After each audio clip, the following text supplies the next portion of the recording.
પછી કોઈ હવેલીમાં ના પધરાઈ આવતા.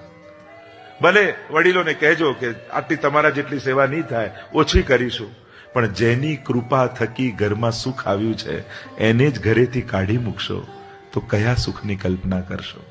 કહો, ભલે અમે એટલી અપરસ કે એટલો ભોગ નહીં ધરી શકીએ, પણ એ ખાતરી આપું છું બા, આપણા ઠાકોરજી આપણા ઘરેથી ક્યારેય જવા નહીં દઉં.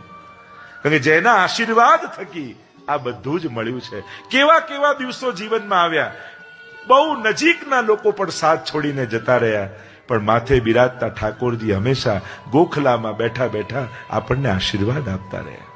એ આપણા સુખ અને દુઃખના દરેક સંજોગોના સાથી રહ્યા. અને હવે જયારે ચારે તરફ સુખ આવ્યું તેમને કાઢવાનો વિચાર મનમાં આવે કે એ શું લઈ લે છે આપણું? એ તો હંમેશા આપતો રહે છે. ઘરે બિરાજતા ઠાકોરજી તમારા માથાનો ભાર નથી, તમારા જીવનની સુરક્ષા છે. અરે બચાવનારો ઘરમાં હોય ને તો જ નિશ્ચિંત રહેવાય, પણ બચાવનારાને જ ઘરેથી કાઢી મૂકશો તો તમારી રક્ષા કરશે કોણ? પ્રભુ આપણી સુરક્ષા છે, ભગવદ નામ આપણી સુરક્ષા છે, આપણા નિત્ય નિયમો આપણી રક્ષા છે, આપણા બંધન નથી. એક યમનાષ્ટક તમે કરો છો, 5 મિનિટ લાગે, પણ 24 કલાક યમનાજી તમારી રક્ષા કરે છે. તમે એક માળા ફેરવો છો શ્રી કૃષ્ણ શરણમ મમાની, 5 મિનિટ કદાચ લાગે, પણ 24 કલાક ભગવાન તમારી રક્ષા કરે છે. પ્રભુનું લીધેલું નામ આપણા 24 કલાકના સુરક્ષાની ગેરંટી છે.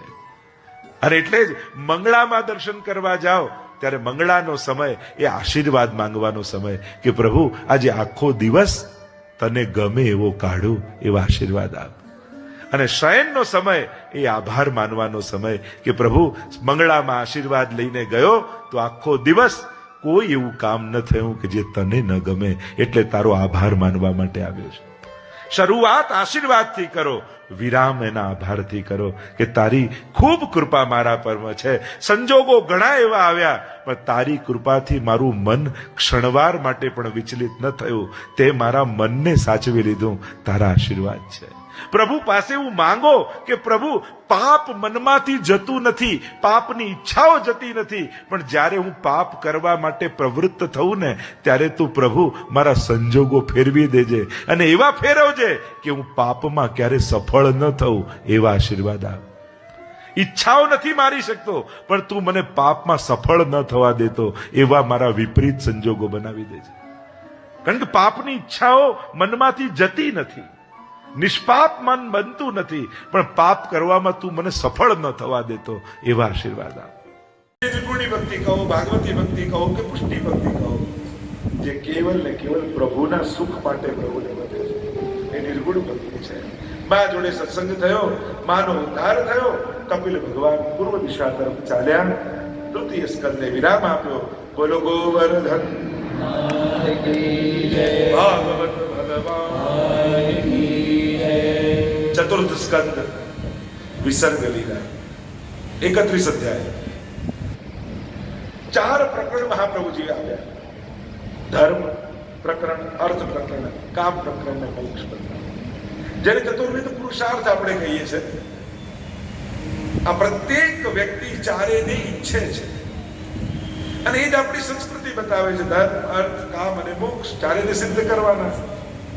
ક્યાંય કોઈ चंदन की गोरिया कुमकुम सिंदूर गुलाल भ्रुकुटी वरे साजी कुंदन की कंठमाल बीसर हृदय विशाल स्फटिक जाल रत्नमाल हृदय लाल राचे बम बम बम डमरू बाजे नाद वेद स्वर सुतार शंकर महाराज तांडव नाचे शंकर महाराज राज तांडव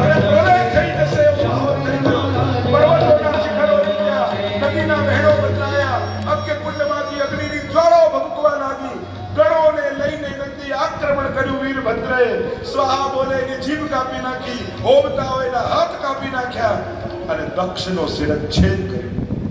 આખા યજ્ઞનો વિધ્વંસ કર્યો. કારણ કે ભક્તના વિરોધથી થયેલા સત્કર્મો પણ ભગવાન સફળ થવા દેતા નથી. આખા ત્રિલોકમાં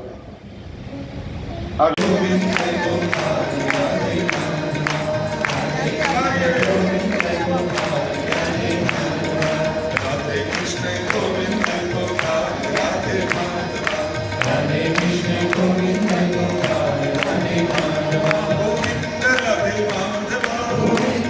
हरे